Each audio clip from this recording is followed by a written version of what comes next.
ഈ 50 റുപ്യ നോട്ടിൽ കാണുന്നതാ ഈ സ്പോട്ട് സ്ഥിതി ചെയ്യുന്നത് ഇത് ഈ അമ്പലത്തിലാണ്. അപ്പോൾ എന്താക്കുക, അവിടെ വരുന്ന ആൾക്കാർ മസ്റ്റ് വിസിറ്റ് പോയിന്റാണ് നമ്മൾ ഈ കാണുന്നത്. ഇപ്പോൾ ഞാനുള്ളത് കർണാടകയിൽ ഹംപി എന്ന സ്പോട്ടിലാണ്. അപ്പോൾ വിജയ് വിദാൽ ടെമ്പിൾ. അപ്പോൾ നമ്മളെപ്പോൾ കീശയിൽ കൊണ്ടുനടക്കുന്ന ഒരു 50 റുപ്യ നോട്ടില്ല, നമ്മൾ 50 രൂപ നോട്ടിൻ്റെ പുറത്തുള്ള രഥമാണ് നമ്മൾ കാണുന്നത്. നേരിട്ട് കാണാൻ ഭയങ്കര ലുക്കാട്ടെ, ഇതിൻ്റെ കൊത്തുപണിയും കാര്യങ്ങളൊക്കെ.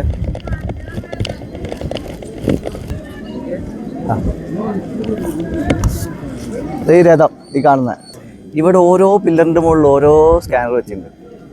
അപ്പോൾ അവിടെ വരുന്ന ആൾക്കാരെന്താ, ഓരോ സമയം ഉണ്ടെങ്കിൽ സ്കാൻ ചെയ്ത് അതിൻ്റെ മ്യൂസിക്കൊക്കെ ആസ്വദിച്ചിട്ട് എന്താണോ നിർബന്ധമായി പോകണം. പിന്നെ ഇവിടെ വരുന്ന ആൾക്കാർ ശ്രദ്ധിക്കേണ്ട കാര്യം എന്ന് വെച്ചാൽ സമയം കണ്ടെത്തണം. ലൈഫ് ഒന്നേ ഉള്ളൂ. അത് ഇവിടെ വന്നിട്ട് ഓൻ പറഞ്ഞ് നേരത്തെ പോവാ, ഇവൻ പറഞ്ഞ് നേരത്തെ പോകാന്ന് പറഞ്ഞാൽ കാര്യമില്ല. ലൈഫ് മാക്സിമം എൻജോയ് ചെയ്തോളൂ. നമ്മൾ ഈ നേരെ ഫ്രണ്ട് കാണുന്ന സാധനമാണ് മഹാമണ്ഡപം. നമ്മുടെ ഡാൻസ് നൃത്തം കാര്യങ്ങളൊക്കെ ഇവിടെയാണ് നടക്കുന്നത്. അപ്പോൾ മിസ് ചെയ്യണ്ട അവിടെ വരുന്ന ആൾക്കാർ.